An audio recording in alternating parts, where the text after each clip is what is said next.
So an IP audit is actually, these are usually the main objectives broadly. It's a tool for an institution to understand what intellectual property it owns, very important. That's very basic. The inventory, relevant to the creation and maintenance and use of IP rights. Relevant is the keyword. And then it's a tool for managing and maximizing return on intellectual property investment. And one thing we get asked, and we have our colleague here from NACOST, they've had a lot of projects in our institution. And now they are asking for accountability for this funding. And then after we got the 144, we trained some people to be doing IP audits in faculties. We have 10 faculties in the university. And now we have 235. We have identified about 235 IP assets, which we have now in our database that, we are considering how to work on. It's quite an expensive process, working on 235 innovations.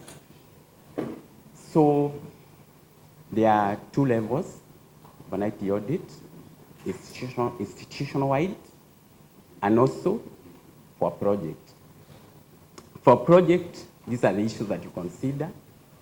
And I remember yesterday, actually this was done yesterday, consider the parties, their contributions, and what kind of IPs in the project, and the whole process.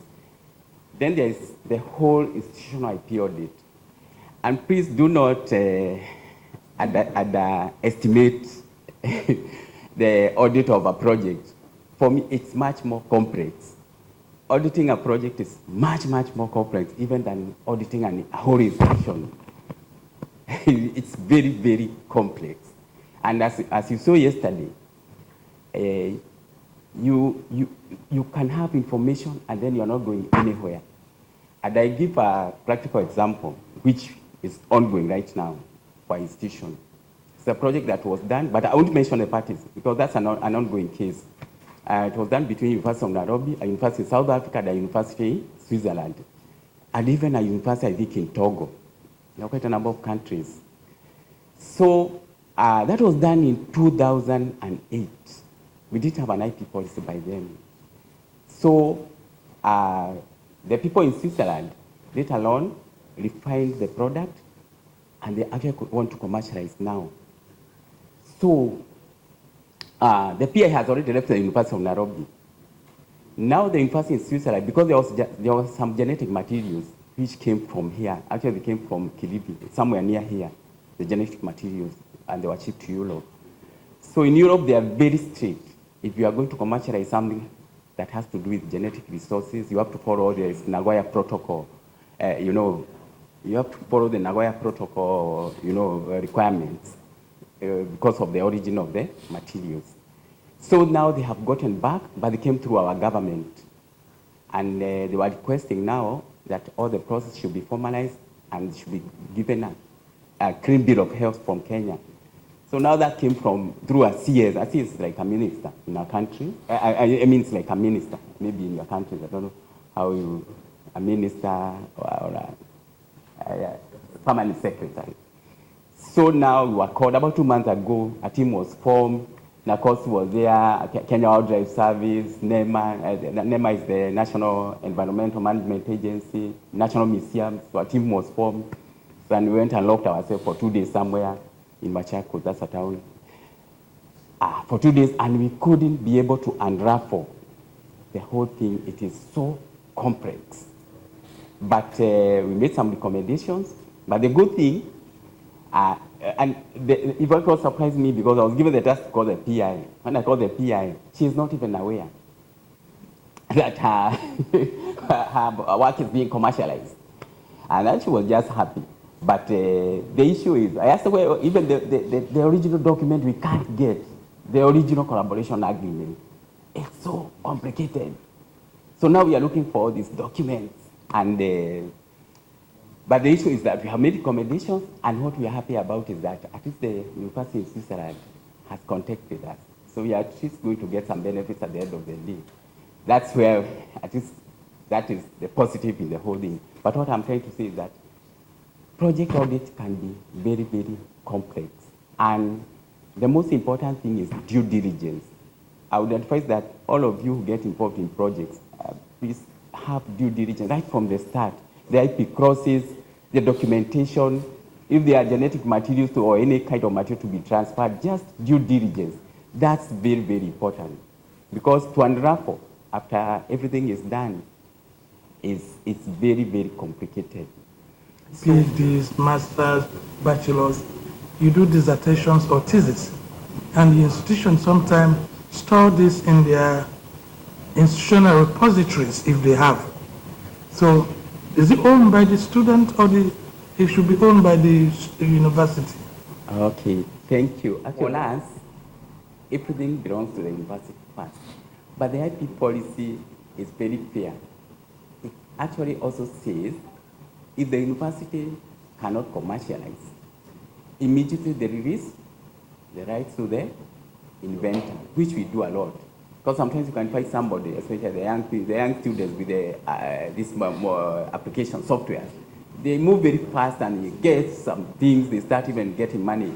The university does not hold them. Actually now it encourages them. And what we are actually trying to do now is just have a hall of fame so that we just let students commercialize on their own, and then we just have a hall of fame, we are recognition, and then maybe when they go out, they can come back later and support the university in some way. But so it's just the way that's how it's working. The university not that it's not so hard on the inventor that you know, it's not a harsh process. Yeah, it's a very amenable process between the university and the researchers.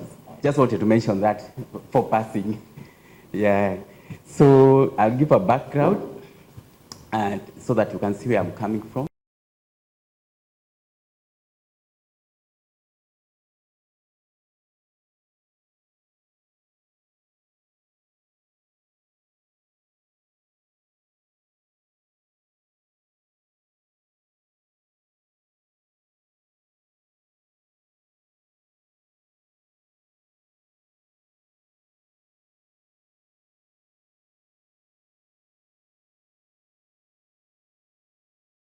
For me, this is at the heart of how management views IP and innovation. You need to sell this to the management.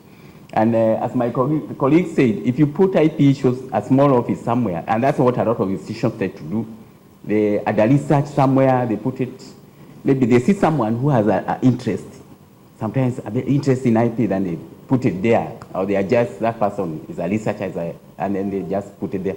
It doesn't work.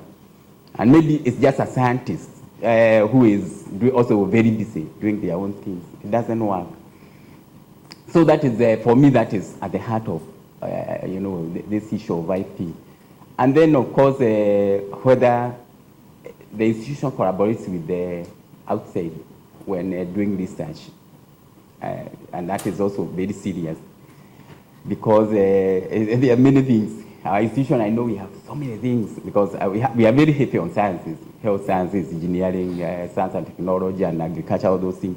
And we have all these even IPs, but they can't be, they can't go to the market because the way they are done, they are just done, they are not done with the user in mind. IP, the first thing is about marketing. Because if you don't have a market for your IP, if you don't have a market for your product, if you can't find, then what is the IP for? Why have you used all these resources to program? It's very expensive. So the very most important thing is to get these skills. Marketing, of course, there will be science, marketing, legal. You can always source those from every institution has a lawyer, but marketing is a very, very serious skill that you need in a TTO office. Without all these big guys who are doing research there, they don't take advice from him.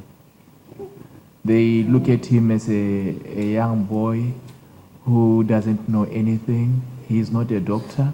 He's not a professor, so what can he tell me? So the IP office is there and not being utilized. Thank you. It's lobbying.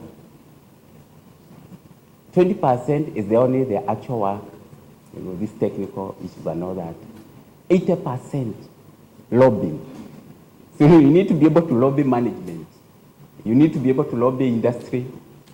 And especially what you have said, you need to be able to lobby scientists. That's why I'm saying if you have only one, you need to be careful about the skill in a TTO.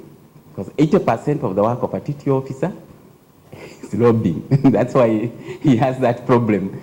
And that, So do you rely on the researcher to declare it from your interviews? Because I see you have a desk study as one of the steps in the methodology.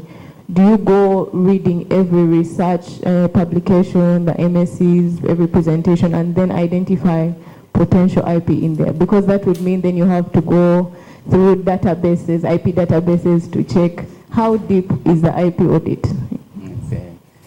Thank you so much. Okay. An expert in IP, and it can be a consultant.